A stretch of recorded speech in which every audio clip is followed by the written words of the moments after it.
Les deux races voulaient le cuivre de la Terre. Pour cette raison, elles menèrent une guerre très longue dans l'espace et en orbite.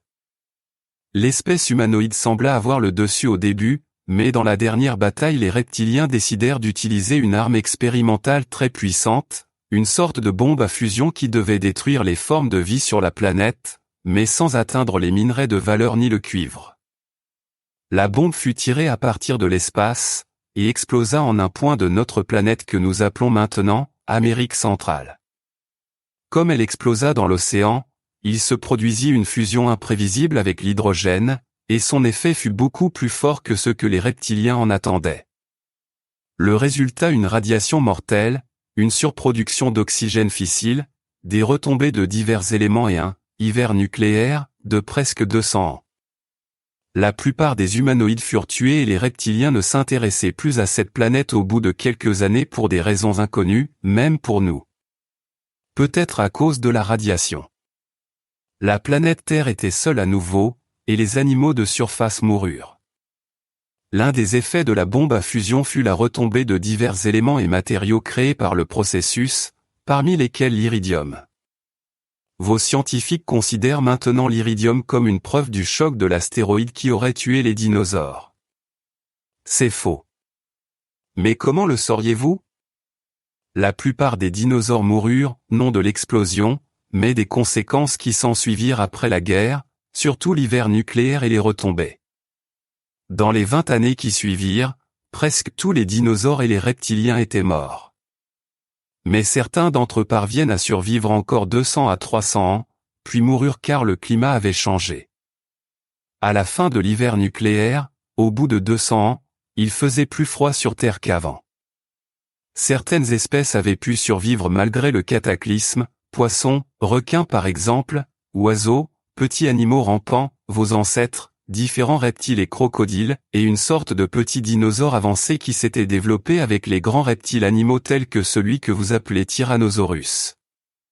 Ce reptile marchait sur deux pattes et ressemblait un peu à votre reconstruction de l'iguanodon, il était de la même famille, mais il était plus petit, un M50 environ, avec des traits humanoïdes, une structure osseuse changée, le cerveau et le crâne plus grands, une main possédant un pouce capable de saisir les choses, un organisme et une digestion différents, des yeux développés au milieu de la tête, comme les vôtres, et, plus important, une structure du cerveau nouvelle et améliorée.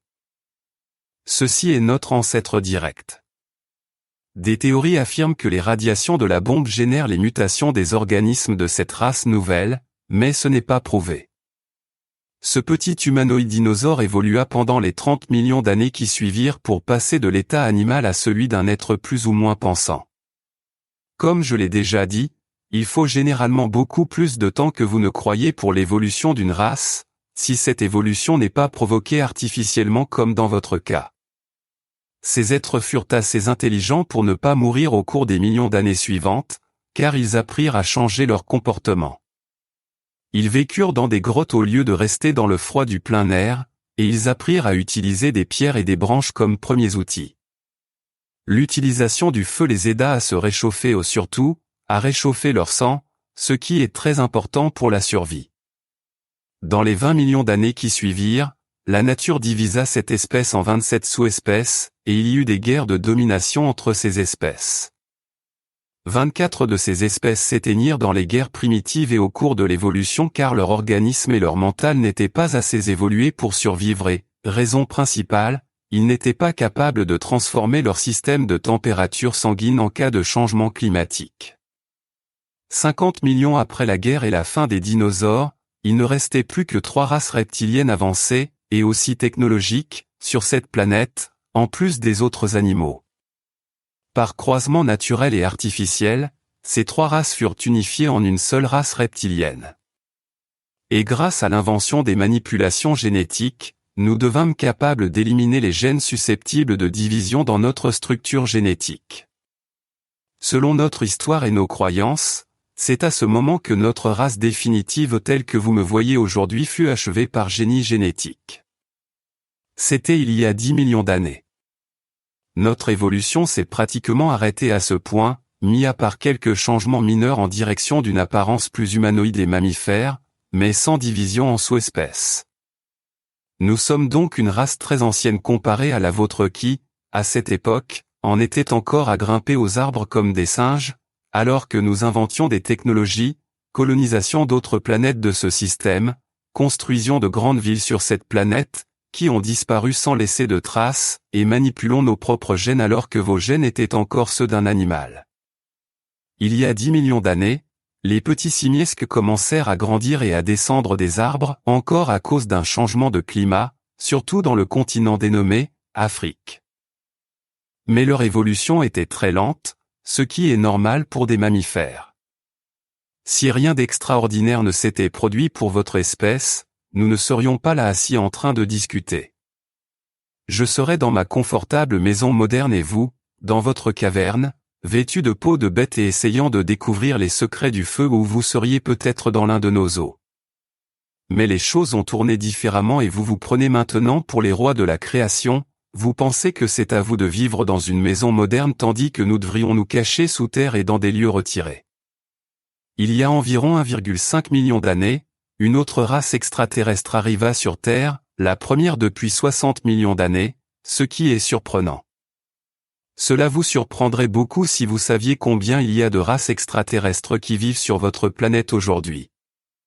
À notre grand étonnement, cette race extraterrestre ne s'intéressa pas aux minerais ni au cuivre, mais à vous, les singes humanoïdes sous-développés. Malgré notre présence sur cette Terre, les extraterrestres décidèrent d'aider les singes à évoluer un peu plus vite, afin d'en faire dans le futur une sorte de race esclave pour les guerres à venir. Le sort de votre espèce ne nous intéressait pas vraiment, mais nous n'aimions pas la présence de ces Elohim sur notre planète. Ils n'aimaient pas non plus notre présence dans leur zoo galactique.